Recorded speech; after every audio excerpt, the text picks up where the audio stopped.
পাগলা বাবা আবারও সিগারেটে দম নিল, ধোঁয়া ছেড়ে দিল আকাশ মুখে। ভক্তরা উসখুস করছে। চুপচাপ কেন বসে আছে পাগলা বাবা? কিছু বলছে না কেন? পাগলা বাবা বলতে শুরু করলো, আমি জঙ্গলে ছিলাম, জঙ্গলের ফলমূল খাইয়া থাকতাম।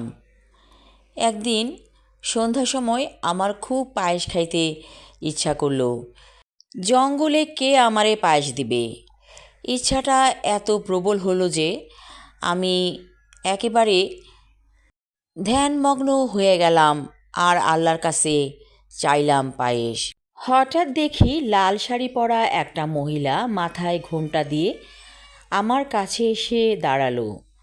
বলল, বাবা, আপনার জন্যে পায়েস এনেছি, খেয়ে দেখেন তো কেমন হয়েছে।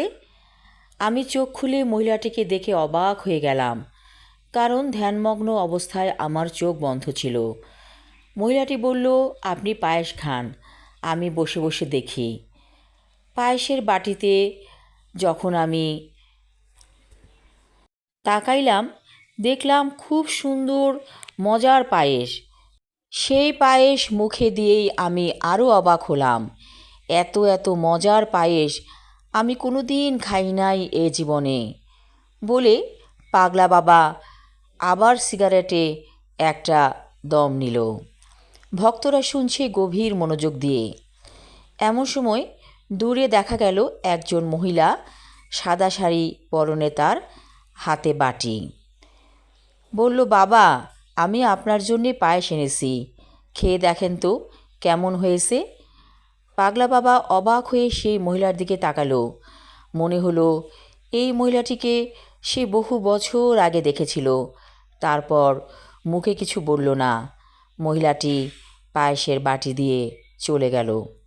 পায়েস মুখে দিয়ে পাগলা বাবা চিৎকার করে বলে উঠল, আরে, এই পায়েস তো সেই রকম স্বাদের যা আমি বহু বছর আগে খেয়েছিলাম। ভক্তরা অবাক হয়ে তাকিয়ে আছে পাগলা বাবার দিকে। সবাই মহিলাটিকে খুঁজছে। মহিলাটি যেন বাতাসে মিলিয়ে গিয়েছে। পাগলা বাবা বলল, থাক, ওরে খুঁজা লাভ নাই, চলো আমরা আজকে অন্য বিষয়ে কথা বলি। এই বলে পাগলা বাবা কিছুক্ষণ চোখ বন্ধ করে ভাবতে লাগলো, আর কোন বিষয়ে আজকে কথা বলা যায়। আমি আমার লেখা ছোট গল্প পাগলা বাবা পর্ব 2 পড়লাম। পরবর্তী অংশ থাকবে আগামী পর্বে। ধন্যবাদ।